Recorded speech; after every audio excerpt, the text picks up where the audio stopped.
Hey guys, real quick, Lexus LS460 front suspension strut replacement. What you do is you're supposed to take these off completely. Mine were actually jammed in there, and I didn't want to mess with the coil puller and then try to potentially even break the little rubber seal up here. So what I did was I just took a few blocks, wedged a jack up there that compresses the suspension down. Then what you do is you loosen up at the top the 3 bolts, mark it with some spray paint or whatever, just so you know the orientation on the strut itself and how it went. Loosen all the bolts, but don't take one out, leave one in there. That one right there. This is all the way down here, right there. You're gonna loosen that bolt. I'm not sure if it was a 22 mil or something like that. Take that little leveler off for the headlight. Remove this. This is your sway bar link that will allow you to press the suspension down. This lower control arm will be able to go down. And then all you do is you take it out from this side. It'll give you just enough room to get it over this little ridge right here. It'll come out towards the back of the vehicle, and then you're gonna loosen up that last one, and that'll allow you to slide everything out. It's gonna be super tight right here. It'll be touching a little bit, but that's fine because this bends. This plastic piece bends, so you have just enough room to wiggle it out without removing these top 2 control arms. And then after that, you're going to need a good quality spring compressor. Don't get those cheap Chinese ones because they will break like this one did. It breaks right off of here. So get the good quality ones. They're like $60 or $50, and you're going to put 3 on them, 1 on each side, or in a 3-way orientation, and then just go around and do this one, this one, this one, this one, this one, this one. So they have to be all evenly compressed. So once you compress it, what you do is you remove your top bolt that sits right here. You remove that, and then this is going to be your strut mount, which I'm also replacing. I'll show you in a second. And then you're going to remove that little boot. It's a little shock absorber type of deal. You're going to remove that from that one and put it into the new strut mount.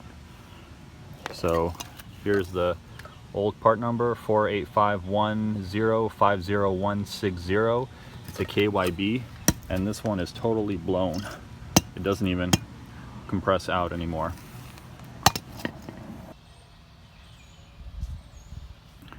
So this bolt right here in the front will have to line up perfectly with that U shape at the end that you see.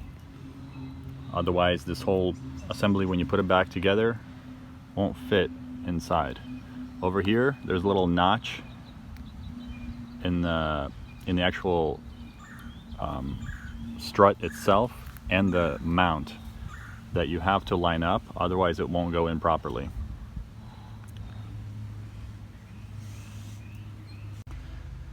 Alright guys, so the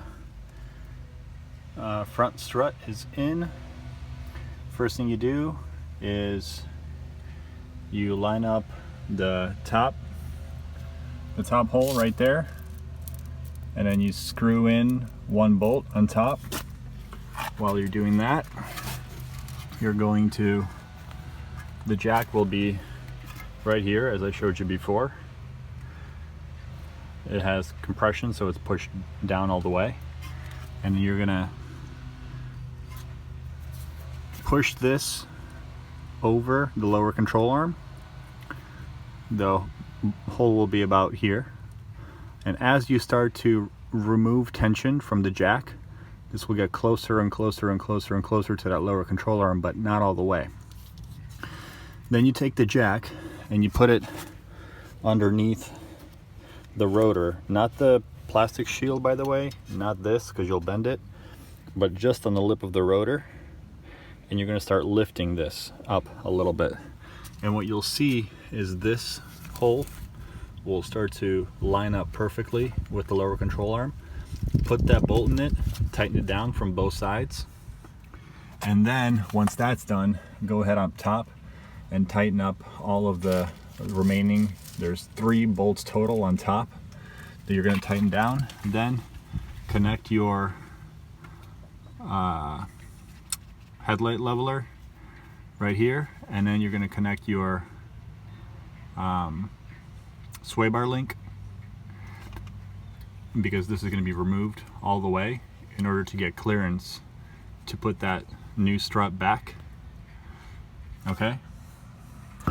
Also guys, this is a made in Japan part by KYB. I wouldn't recommend putting any aftermarket other than that. I'm also going to be putting these new sway bar links on. They're by Moog, and you can actually grease them, which is nice on both sides, because those are completely shot, as you can tell. They're totally shot. Alright, so that's it. Oh yeah, these 2 bolts you put on, and then the pins, one on this side, one on that side.